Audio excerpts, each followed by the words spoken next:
Bag साहब ये बताएं कि आपके पास कितनी दौलत है? तो आपने बड़ी मेहनत की ज़िंदगी में, तो कोई ज़ाहिर है आप टैक्स भी भरते होंगे, जी। आपके असासे भी डिक्लेयर होंगे, तो कितने असासे हैं और कितने आप टैक्स देते हैं? मेरी सोच, मेरी हैसियत से ज़्यादा अल्लाह ताला ने नवाजा है। अरबों में है, लेकिन कितने अरब? इस बात की है, कई सारे कितने? 500 अरब? 500 अरब? बस बहुत ज़्यादा है, अल्लाह का करम। 1000 अरब? बस इसी के आसपास 1000 अरब कुछ हो तो अच्छा। अल्लाह ने दिया, लेकिन सब डिक्लेयर्ड है। इनकम टैक्स जो रिटर्न्स हैं उसमें मेंशन है, वेल्थ स्टेट में मेंशन है, बाहर भी जो हैं वो भी डिक्लेयर्ड है। बेग साहब आपने जवानी भी गुजारी, माशाल्लाह खुशपोश भी हैं, बड़े अच्छे कपड़े पहनते हैं, तो जो है आपको कैसा हुस्न पसंद आया? कितने आपने रोमांस किए? कि मुझे तो रोमांस अपना एशियन और जो देसी खाने ये सब पसंद हैं, लेकिन शक्लें भी देसी पसंद है? जी हाँ, यकीनन मुझे अपने लोग काले बाल और पाकिस्तानी चेहरा। लॉन्ग हेयर्स मेरी कमज़ोरी है, बड़ी आंखें मेरी कमज़ोरी है, टॉल कद जी, और जो कद जिसका तवील होता है उसको एक अलग प्रेजेंस सामने गेटअप आता है, मुझे पसंद है। हमने जब फोटो मैजिक शुरू किया था तो 1982-83 में हमने मिस इंडिया बेटी ओ कॉर्नर थी, उसको हायर किया था, उसने हमारी कंपनी ज्वाइन की थी। उस वक्त माली बहुत बड़ी रकम थी जो उसने मांगी थी, लेकिन बहुत पब्लिसिटी उसने दी, तो वो एक शख्सियत थी जो बहुत अच्छी लगी थी। लेकिन फिर वालदा ने उसी वक्त बुलवा के यहाँ रिश्ते बहनें हमारी माशाल्लाह सेंट जोसेफ में पढ़ती थी, अपनी सहेलियों को दिखा के, और फिर फ़ौरन शादी का हो गया सिलसिला। बेग साहब आपके पास बड़ी महंगी पेंटिंग्स हैं, कौन कौन सी कलेक्शन है और जो है सबसे महंगी पेंटिंग कौन सी है आपके पास? देखिए, चंगेज़ खां हमारे पाकिस्तानी आर्टिस्ट है जो बाहर से पढ़ के आए हुए हैं, बल्कि बाहर की इंटरनेशनल गैलरीज़ में उसको बहुत नाम है उसका। मेरा वो फेवरेट है, और वो मेरे घर में पेंटिंग लगाने खुद आया था इस्लामाबाद से।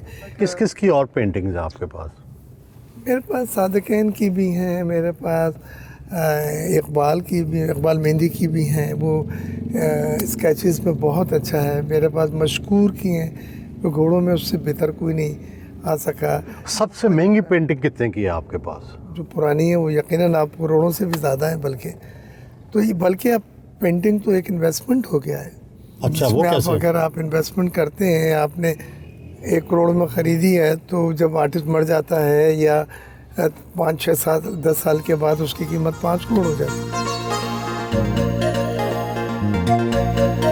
क्लिफ्टन टावर में मेक ए विश फाउंडेशन के दफ्तर पहुंचे। मेक ए विश फाउंडेशन के सदर और इनके भाई इश्तियाक बेग ने इस्तकबाल किया। मेक ए विश फाउंडेशन एक इंटरनेशनल इदारा है जो दुनिया के 55 कंट्रीज़ में है, और वो बच्चे जो टर्मिनल होते हैं उनकी जो भी मोस्ट चेरिश विश होती है उसको पूरा करता है। बच्चों की विश पूरी करते हुए उनमें इनामात तकसीम किए।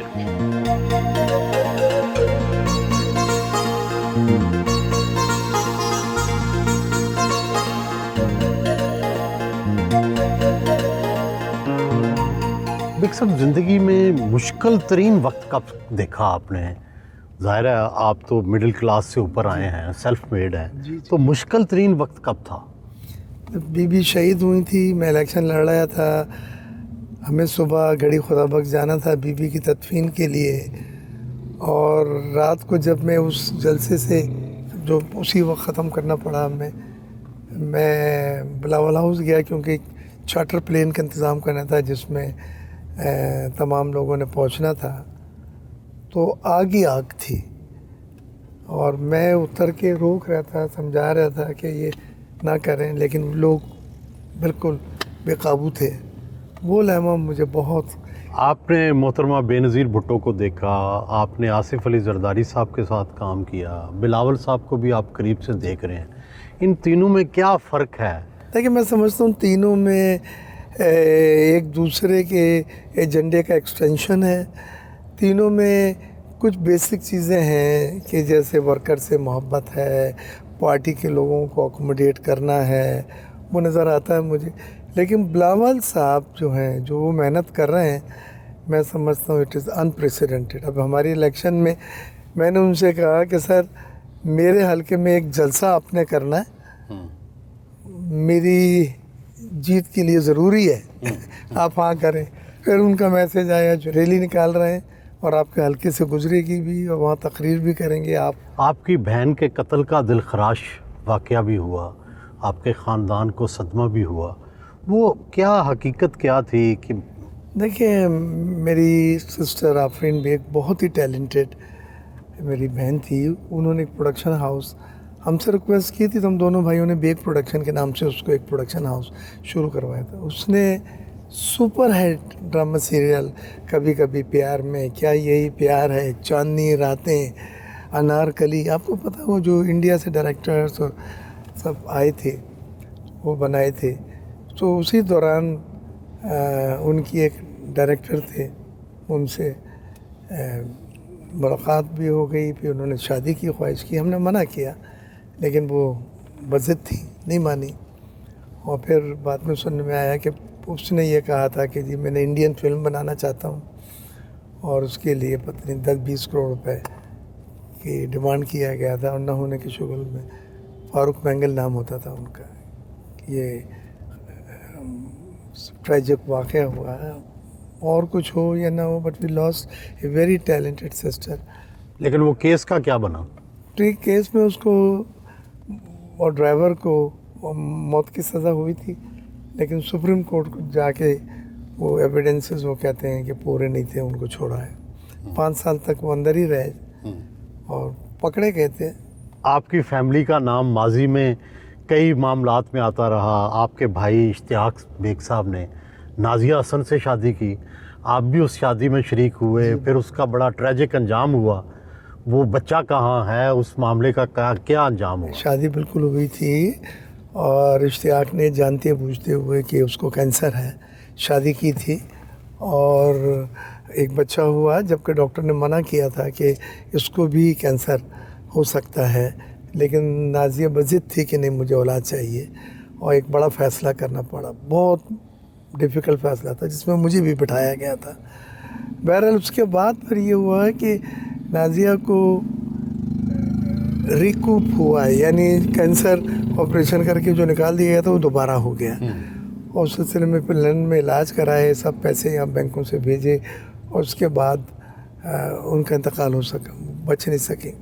लेकिन उनको बच्चे के लिए उनके वालिदा ने यह कहा था कि जी ट्रस्ट बनाएं जिसमें मैं होंगी सोल ट्रस्टी, और 1 मिलियन पाउंड इसमें आप जमा कराएं और ये बच्चा के ऊपर खर्च होगा, मतलब तालीम बना के बड़ा। तो उसने कहा जी एक आदमी ट्रस्ट की नहीं है, ट्रस्ट होता 4-5 लोग आपकी तरफ से हमारी तरफ से लोग होते हैं। मैं बैठा हुआ हूँ, बाप हूँ।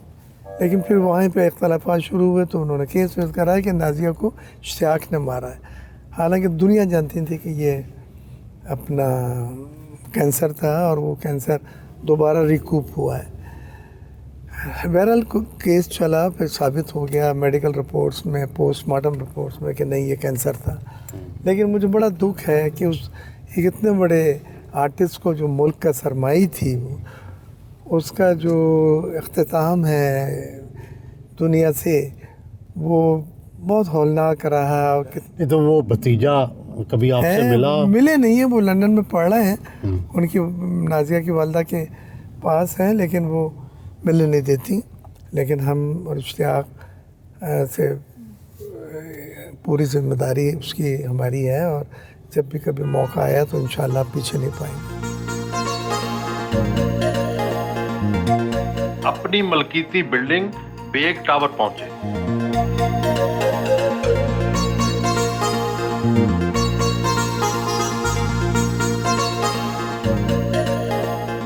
अपने दफ्तर आए। बेग ग्रुप के बिजनेस कहाँ कहाँ हैं, किस किस मुल्क में है? बेग ग्रुप यूएई में है, हमारा कुछ 30-35 साल से बिजनेस है। मोरक्को में है कुछ 25-26 साल से। पाकिस्तान में है हमारा। इन्वेस्टमेंट्स लंदन शहरा में भी है हमारे। तो उस लिहाज से डाइवर्सिफाइड फील्ड है हमारी, हमारे कंस्ट्रक्शंस है, आईटी है, हेल्थ केयर है, टेक्सटाइल, अब भी होम टेक्सटाइल बिल्कुल हम एक्सपोर्ट करते हैं, डेनम केयर। आपको 17 इम्तियाज़ भी मिला और तमगा इम्तियाज़ भी मिला, तो किन खिदमात की बिना पर ये समझते हैं कि जो है आपने जो पाकिस्तान की खिदमत की इसका सिला मिल गया? देखिए नहीं, सिला तो मुझे चाहिए भी नहीं, मेरा फ़र्ज़ है और ये कर्ज़ है जो हम अदा कर रहे हैं। तो I am in stage to pay back. अब मैं कोशिश कर रहा हूँ, मेक ए विश फाउंडेशन भी यही हमारा, ये कुछ वापस कर दें इसको हमको, जो इतना इज़्ज़त अल्लाह ताला ने हमें दी है, विच वी डोंट डिज़र्व। हम ये नहीं कहते कि हमारा ये हक़ है। तो ये सब चीज़ें देते हुए कि contribution to national economy and contribution to industry, तो ये तमाम कंट्रीब्यूशन है इंडस्ट्री को और नेशनल इकॉनमी को रिवाइव करने के लिए, और उसी के ऊपर मेरा रेकमेंड हुआ था और अल्लाह ताला ने मुझे ये दोनों एजाज़, तमगा इम्तियाज़ भी, सितारा इम्तियाज़, फिर मोरक्को के सदर ने जो दिया है वो दिया है ऑर्डर ऑफ मेरिट। ये मोरक्को का सबसे बड़ा सिविल अवार्ड है। कराची साउथ एनए 241 में अपने हलके का दौरा करने पहुंचे।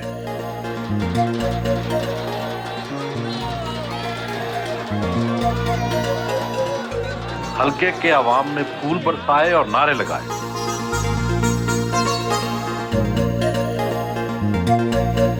लोगों के मसाइल सुने, पानी और गैस के दरीना मसाइल के फौरी हल की यकीन दहानी कराई।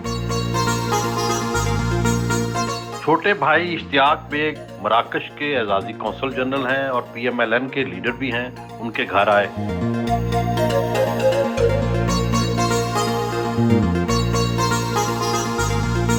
मराकश रूम में चाय से तवाज़ु की गई।